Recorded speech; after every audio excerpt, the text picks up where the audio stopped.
My brothers and sisters, listen to me carefully. There comes a moment in life when the phone stops ringing, when the people you expected to stand by you disappear, when friendships fade, relationships end, and the silence becomes loud.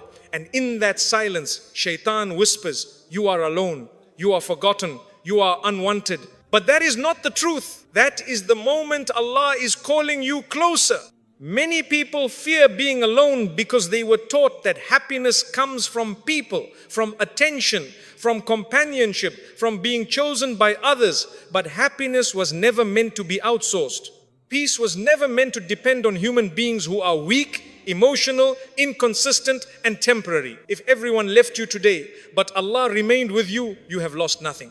In fact, you may have gained everything. Understand this reality clearly, my brothers and sisters. One of the greatest sources of pain in the human heart comes from expecting permanence from what Allah created to be temporary. We expect people to stay the same. We expect their energy, their loyalty, their attention, and their presence to remain constant. But Allah never promised that, not once. Every human relationship has limits. People get tired, people get distracted, people grow, change, weaken, and sometimes drift.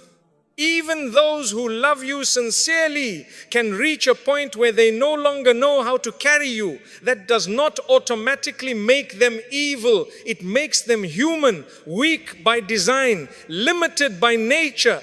But Allah is not like that. Allah does not weaken with time. Allah does not forget due to distraction. Allah does not abandon because of inconvenience. When Allah takes responsibility for His servant, He does not step back halfway. He does not withdraw His care because you are struggling. He does not reduce His mercy because you are inconsistent. When a servant turns to Allah sincerely, Allah turns toward that servant with a closeness that no human relationship can match. Many people confuse abandonment by people with abandonment by Allah. This is a dangerous misunderstanding. Just because people leave does not mean Allah has left. In fact, very often it is the opposite. Allah removes people so that you stop leaning on them in ways you were never meant to.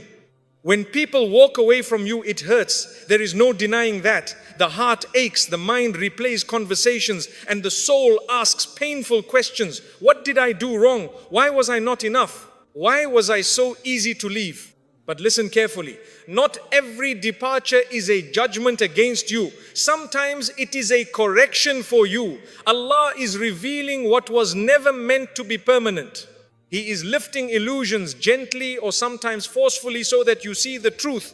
Human beings were never designed to be your foundation. When Allah removes people, He is not always punishing you. Sometimes He is protecting you. Sometimes He is teaching you. Sometimes He is strengthening you. And sometimes He is answering a dua you forgot you made, asking Him to detach your heart from anything that could replace Him. Think about this deeply. If Allah wanted certain people to stay in your life, they would still be there. Circumstances would have aligned. Hearts would have softened. Paths would have crossed again. But if they left, then Allah allowed it. And Allah does nothing without wisdom, even when that wisdom is painful in the moment. We often beg people to stay when Allah has already decided it is time for them to go. We chase explanations when Allah is giving us clarity. We hold on tighter when Allah is teaching us to release with trust. This is where suffering multiplies, not because people left, but because we are resisting Allah's decree. Tawakkul does not mean pretending it does not hurt. Tawakkul means trusting Allah even while it hurts. It means saying, Ya Allah, you know why this happened even if I do not. And I trust you more than I trust my own understanding.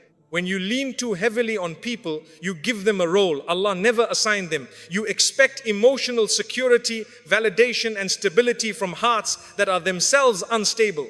And when those hearts fail you, you feel shattered not because the loss was unbearable, but because the expectation was misplaced. Allah is teaching you something powerful here. Stop begging people to remain in roles. Allah never assigned them. People were meant to accompany you, not define you, support you, not sustain you, love you, not complete you. When you accept this, something changes inside you. You stop fearing abandonment so intensely. You stop molding yourself just to be kept. You stop tolerating disrespect just to avoid loneliness. You realize that being alone with Allah is safer than being surrounded by people who pull your heart away from Him. There is a quiet dignity in knowing that even if everyone walks away, Allah remains. Even if the world turns its back, Allah is watching. Even if no one checks on you, Allah knows what weighs on your chest. This awareness does not make you bitter, it makes you grounded. And when Allah becomes your anchor, people no longer have the power to destroy you by leaving. Their presence becomes a gift, not a necessity. Their absence becomes a lesson, not a collapse. Remember this, Allah did not remove people to leave you empty. He removed them to make space. Space for tawakkul, space for sincerity, space for a relationship with Him that is not crowded by dependence on creation. If today you feel alone, do not rush to fill the silence with anyone who will stay. Sit with Allah in that silence. Speak to Him, lean on Him, cry to Him, because the one who never leaves is closer than you think, and He has been with you all along. My brothers and sisters, we need to correct a misunderstanding that causes unnecessary suffering. Not every empty space in your life is a punishment. Not every quiet season is a sign of loss. Very often, what you are calling loneliness is actually an invitation from Allah, an invitation to return to Him without distractions. We label silence as loneliness because we are uncomfortable with ourselves. We are uncomfortable sitting with our thoughts. We are uncomfortable facing our weaknesses, our fears, our unanswered questions. So we rush to fill the silence with people, conversations, messages and noise. Not because we need connection, but because we fear confrontation with our own hearts. Loneliness is not always the absence of people. Sometimes it is the absence of purpose. Sometimes it is the absence of Allah in the heart even when people are around. That is why you can be surrounded by friends and still feel empty. And that is why you can be physically alone and yet feel deeply at peace. Allah creates moments of solitude not to break you, but to strip away what was never essential. When you are alone, there is no audience, no performance, no image to maintain, no one to impress. You stop acting, you start being, and that is exactly where sincerity is born. That is where real faith begins. Not the faith that looks good in front of people, but the faith that holds you upright when no one is watching. Many people fear solitude because it exposes them. It forces them to ask difficult questions. Who am I when I am not needed by others? Who am I when I am not praised? Who am I when no one calls my name? And that question is uncomfortable because for years many people built their identity on being wanted, needed, admired or chosen. When Allah removes the crowd, that false identity collapses. And that collapse feels like loneliness, but in reality, it is purification. Solitude reveals truth. It reveals which parts of your life were authentic and which were performative. It reveals which relationships brought you closer to Allah and which only distracted you. It reveals whether your peace was rooted in faith or borrowed from people. This is why many people run from solitude. They mistake discomfort for danger, but discomfort is often the doorway to growth. Allah calls some of His servants away from noise so they can finally hear Him. In the crowd, His signs are drowned out. In distraction, His reminders are ignored. In constant companionship, dependence grows quietly and dangerously. So Allah creates distance not because He dislikes you, but because He wants you awake. Look at your life honestly. The moments you grew the most were not when everything was comfortable. They were when you were alone with Allah, confused, uncertain, yet still turning toward Him. Those were the moments your faith matured. Those were the moments your heart softened. Those were the moments you learned reliance instead of attachment. Solitude is where you learn to sit with Allah without conditions. Not worshipping Him because life is good. Not turning to Him only when people fail you. But choosing Him even when there is no emotional reward, no applause, no reassurance. And that kind of faith is powerful. When you stop seeing solitude as a curse and start recognizing it as an invitation, your relationship with Allah changes. Your du'as become more honest. Your prayers become less rushed. Your tears become quieter but deeper. You stop asking Allah only to fix your circumstances and you start asking Him to fix your heart. This is why solitude is dangerous for shaitan, because a believer who learns to be content alone with Allah cannot be manipulated by fear of abandonment. Shaitan uses loneliness to push people into haram relationships, unhealthy attachments, and desperate decisions. But when solitude is filled with remembrance, Shaitan loses leverage. A heart that is comfortable alone with Allah is not easily tempted. Do not misunderstand this. Islam does not promote isolation from people. We are a community. We are meant to connect, to support, to love.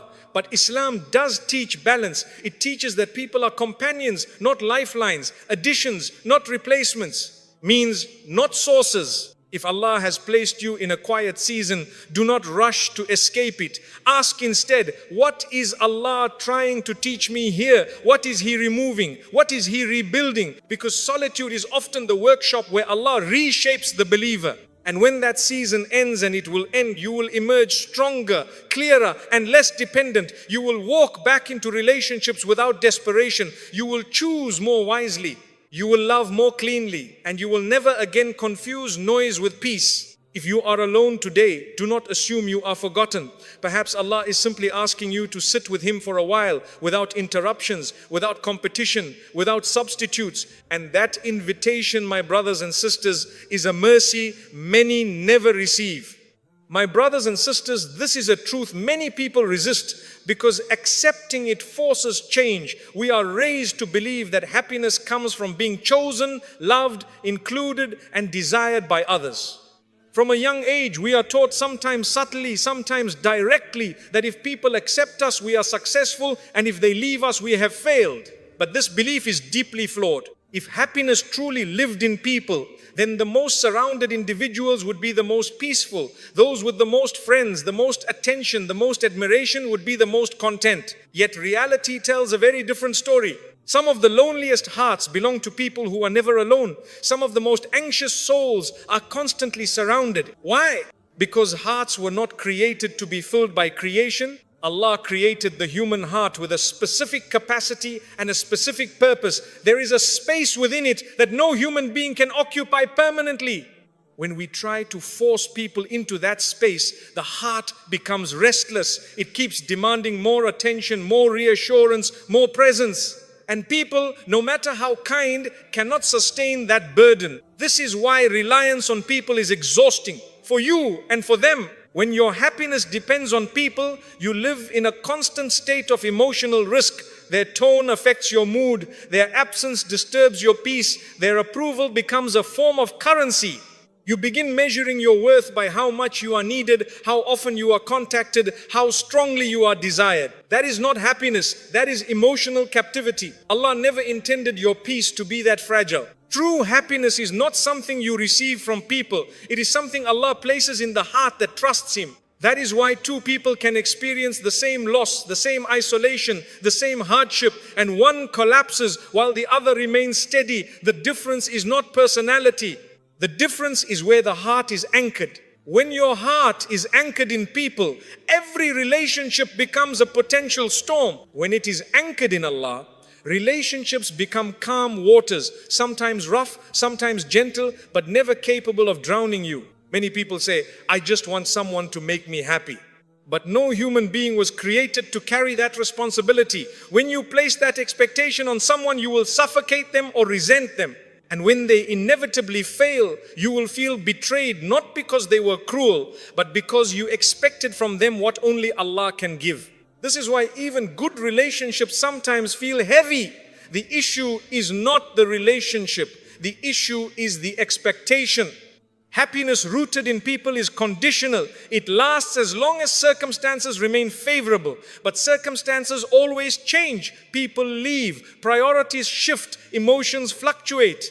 And when happiness is built on something unstable, instability becomes the norm. Allah, however, does not change. When happiness is rooted in Allah, it is not dependent on who stays or who leaves. It does not rise and fall with messages, attention, or companionship. It becomes quieter, deeper, and more resilient. You may still feel sadness, you may still experience loneliness, but you are no longer hollow. This is the difference between pain and despair.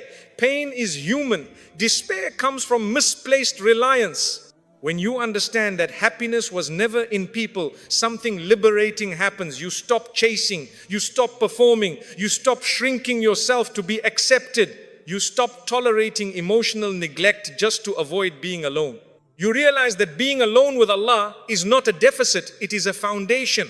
From that place, relationships change completely. You no longer enter them to be filled, you enter them to share. You no longer demand that people complete you, you allow them to accompany you.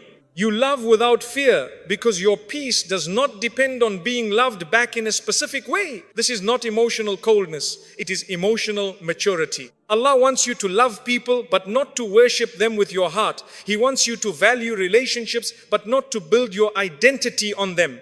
When you cross that line, the heart becomes heavy and restless. That is why Allah sometimes removes people not to punish you, but to correct your direction, to show you that the emptiness you feel is not because they left, but because you were asking from them what only Allah gives. And when you return that space in your heart to Allah, peace enters naturally, not dramatically, not instantly, but steadily. You begin to wake up without emotional hunger. You stop checking your worth in other people's responses. You feel complete even in silence. And when people do enter your life, they feel lighter because they are no longer responsible for your happiness. My brothers and sisters, happiness was never in people. It was always in knowing Allah, trusting Him and allowing Him to be enough. Everything else is a gift. Nothing else is a foundation. My brothers and sisters, one of the greatest lies people believe is that strength comes from being surrounded, supported, and constantly affirmed. We assume that if someone is alone, they must be broken. If someone is quiet, they must be struggling. If someone walks alone, they must be weak. But that is not how strength is built. Strength is not proven when everything is easy. Strength is revealed when support is removed and faith remains. When the crowd disappears and you are still standing, when no one is clapping and you still do what is right, when no one is checking on you and you still turn to Allah in prayer, being alone does not weaken a believer. If anything, it exposes what the believer is truly made of. When you are surrounded by people, it is easy to borrow confidence. It is easy to lean on encouragement. It is easy to feel strong because others are holding you up. But when you are alone, there is nothing to lean on except Allah. And that is where real strength is forged. Allah strengthens His servants through responsibility, not comfort. In moments of isolation, you learn to regulate your own emotions. You learn to stand without reassurance. You learn to face difficulty without an audience. This builds inner discipline, resilience, and sincerity. These are qualities that cannot be developed in constant companionship. Think about it honestly. When you are alone, you must make choices without being influenced by others. You must hold yourself accountable. You must motivate yourself to pray, to remain patient, to stay upright. This is not easy, but it is powerful. That is why solitude often feels heavy at first. Weakness resists responsibility. The soul wants shortcuts, validation, and comfort. But strength grows when you stop outsourcing your stability. Allah allows certain believers to experience isolation because He wants to strengthen their reliance on Him, not on people. When you learn to stand alone with Allah, you become unshakable later. Praise will not inflate you, criticism will not destroy you, presence will not intoxicate you, absence will not collapse you. This is balance. A person who has never learned to be alone often fears silence. They fear abandonment, they fear rejection. And because of that fear, they compromise their values, tolerate mistreatment, and remain in situations that damage them spiritually and emotionally. But the one who has tasted solitude with Allah knows a different kind of power. They know they can survive without attention. They know they can endure without applause. They know they can walk away without falling apart. That knowledge is strength.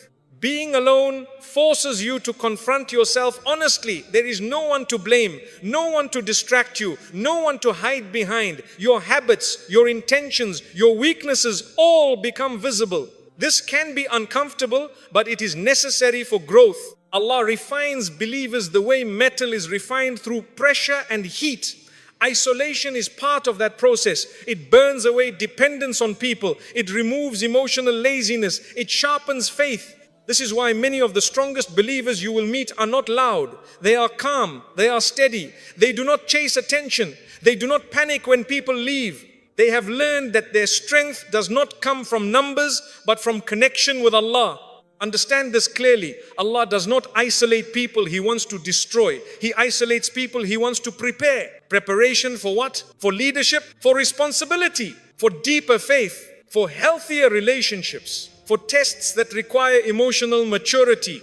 If Allah has allowed you to walk alone for a while, do not interpret it as rejection. Interpret it as training. Training to trust Him without crutches. Training to obey Him without witnesses. Training to rely on Him without substitutes. And when this training is complete, you will notice something remarkable. You will no longer fear being alone. You will no longer beg people to stay. You will no longer build your identity on companionship. You will walk with quiet confidence, knowing that even if the path is empty, Allah is with you. That is not weakness. That is strength built the right way. My brothers and sisters, many people are waiting for life to change before they allow themselves to feel at peace. They say, when I have the right people, I will be happy. When I am married, then I will be calm. When I am no longer alone, then I will feel settled. And so they delay peace as if it is something that must be earned through circumstances. But peace does not arrive from the outside. Contentment is not the result of a perfect situation. It is a decision the heart makes when it trusts Allah's wisdom, even when life does not make sense. That is why two people can live in the same condition, face the same loss, and yet respond completely differently. One becomes bitter, the other becomes calm. The difference is not what they have, it is what they believe. Contentment begins when you stop arguing with Allah's decree. Many people suffer not because of what Allah decreed, but because they keep resisting it. They replay the past. They imagine different outcomes. They ask endless what-if questions. And in doing so, they reopen wounds that Allah is trying to heal. Contentment does not mean pretending that pain does not exist. Islam never asks you to deny your feelings. Even the prophets felt sadness, grief, and loss. But they did not allow those emotions to turn into irtirad against Allah. They did not say, this should not have happened. They said, Allah knows and I trust Him. When you accept that Allah's knowledge is greater than your understanding, the heart begins to rest. Contentment grows when you realize that what Allah withheld from you may have harmed you, and what He delayed may have shaped you. Not every unanswered dua is a rejection. Sometimes it is protection. Sometimes it is redirection. Sometimes it is preparation for something better, not necessarily easier, but better for your faith. A heart that lacks contentment is always restless. It keeps scanning for what is missing. It measures life by comparison. It sees what others have and forgets what Allah has already given. And comparison is one of the fastest ways to destroy peace. Contentment, on the other hand, teaches you to focus inward, to ask, is Allah pleased with me? Instead of, do people want me? When that question becomes your priority, many anxieties fall away. You begin to understand that loneliness does not mean you are behind in life. Being single does not mean you are incomplete. Silence does not mean you are forgotten. These are conditions, not definitions. And conditions change, but your worth does not. Contentment also protects you from desperation. When you are not content, you rush decisions. You accept relationships that harm your iman. You compromise values just to escape discomfort. You chase people who are not good for you because being alone feels unbearable. But when contentment settles in the heart, you gain patience, you gain clarity, you gain the ability to say no without fear. You would rather be alone with dignity than surrounded with regret. This is why contentment is power. It frees you from emotional slavery. It allows you to live without constantly needing reassurance. It helps you see blessings that were always there but were ignored because the heart was too busy craving what it did not have. Allah places contentment in the heart of the one who trusts Him, not the one who has everything, but the one who believes Allah chose correctly. And this contentment is not loud. It does not announce itself. It shows in your calm, in your patience, in your ability to wait without complaining, in your ability to smile without having everything figured out. My brothers and sisters, life will never be perfectly arranged. There will always be something missing, delayed, or different from what you imagined. If your peace depends on perfection, you will never rest. But if your peace depends on Allah, you will find calm even in uncertainty. Make the decision today to stop postponing peace. Accept where Allah has placed you. Trust where He is taking you. And allow contentment to settle in your heart, not because life is easy, but because Allah is wise. That decision will change how you experience everything else. My brothers and sisters, much of what controls people's lives is not love, not logic, not even circumstances. It is fear. Fear of being alone, fear of being forgotten, fear of losing people, fear of the future. And these fears quietly dictate decisions, relationships, and even faith. Fear thrives where reliance on people exists. When your emotional security is tied to people, fear becomes constant. You fear their absence, you fear their change of heart, you fear their silence.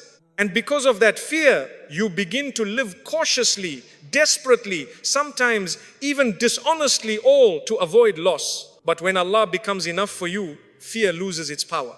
This does not happen overnight. It happens when the heart slowly shifts its reliance, when you stop seeing people as your safety net and start seeing Allah as your protector. When you understand that everything you fear losing was already temporary, but Allah is permanent. Fear is rooted in the illusion of control. We fear losing people because we think they are what keep us whole. We fear the future because we think we must manage everything ourselves. But Allah reminds us again and again that control was never in our hands to begin with. When you truly accept that Allah controls hearts, outcomes, and timing, something inside you relaxes. You stop panicking over what might happen. You stop replaying worst case scenarios. You stop measuring your worth by people's presence.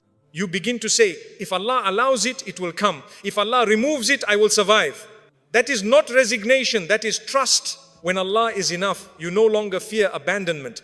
Because even if people leave, Allah remains. Even if plans fail, Allah's plan continues. Even if doors close, Allah opens others, sometimes quietly, sometimes later, sometimes in ways you did not expect. This reliance creates emotional courage. You are no longer afraid to speak the truth because you are not desperate to be accepted. You are no longer afraid to walk away because you are not terrified of being alone. You are no longer afraid of silence because you know Allah hears even unspoken du'as. Fear also weakens faith when it is left unchecked. It pushes people into impatience. It leads to haram relationships. It causes rushed decisions. It makes people settle for less than what Allah intends for them all because they are trying to escape discomfort. But when Allah becomes enough, patience becomes possible. You wait without anxiety. You trust without constant reassurance. You face uncertainty without panic. This does not mean fear disappears completely. You are human. Fear may visit, but it no longer controls you. It no longer dictates your choices. It no longer whispers lies that you immediately believe. You learn to respond to fear with remembrance, with prayer, with trust, and slowly fear loses its authority. One of the clearest signs that Allah is becoming enough for you is this: your emotional reactions soften. Things that once terrified you now feel manageable. Situations that once consumed your thoughts no longer dominate your heart. You realize that you have survived every difficult season before this one, not because people saved you, but because Allah carried you through. And that realization is powerful. When Allah is enough, you stop living in survival mode. You stop bracing for disaster. You stop assuming loss is the end. You understand that whatever Allah takes, He replaces, if not with something better in this world, then with something greater in the next. This reliance also restores dignity. You do not beg for love. You do not chase validation. You do not tolerate emotional harm out of fear. You trust that what is meant for you will reach you without desperation. My brothers and sisters, fear shrinks when trust grows. And when Allah becomes enough for you, fear no longer leads your life. Faith does. My brothers and sisters, this final lesson is difficult for many to accept because it goes against emotional instinct. We are taught that we must find people in order to feel complete, that relationships will fix the emptiness, that companionship will heal the wounds left by loneliness. So we search, we chase, we attach, hoping that the next person will finally bring peace. But this approach often leads to disappointment. The truth is this: when you need people to be whole, you attract the wrong ones. Need creates pressure. Pressure creates imbalance. And imbalance creates unhealthy attachment. You tolerate what you should not tolerate. You accept what damages you. You stay where your iman weakens all, because the fear of being alone feels worse than the pain of being misused. Allah, in His wisdom, delays certain relationships until you are no longer dependent on them. This is not punishment, this is protection. When your heart learns to be content with Allah alone, something changes in the way you relate to people. You stop approaching relationships from a place of lack. You stop asking others to fill emotional gaps. You stop expecting someone else to give you purpose. And that is when relationships become healthy. A heart that is full with Allah does not cling. It does not panic when distance appears. It does not demand constant reassurance. It loves without suffocating and lets go without collapsing. This is why many relationships fail before they even begin. They are built on emotional hunger, not emotional health. Two incomplete hearts looking to complete each other instead of two grounded hearts walking together toward Allah. When Allah removes people from your life, He is often removing those who were feeding your dependence, not your growth. And when He keeps you alone for a season, He is teaching you to stand without leaning. That lesson is essential, because once you no longer need people, you gain the clarity to choose them wisely. You no longer confuse attention with sincerity. You no longer mistake familiarity for compatibility. You no longer chase those who offer presence without principle. You choose based on faith, character, and direction, not fear.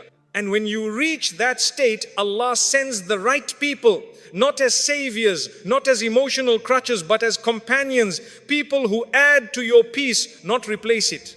People who remind you of Allah, not distract you from Him. These relationships feel different. They are calmer, they are safer. There is less drama, less insecurity, less emotional bargaining. You can be yourself without performance. You can set boundaries without guilt. You can walk away without hatred if necessary, because your foundation is already solid. This applies to friendships, to marriage, to every form of companionship. A relationship rooted in reliance on Allah survives challenges. A relationship rooted in emotional dependence collapses under pressure. That is why Allah sometimes delays marriage, delays close friendships, delays companionship. He is not withholding love. He is refining the heart that will receive it.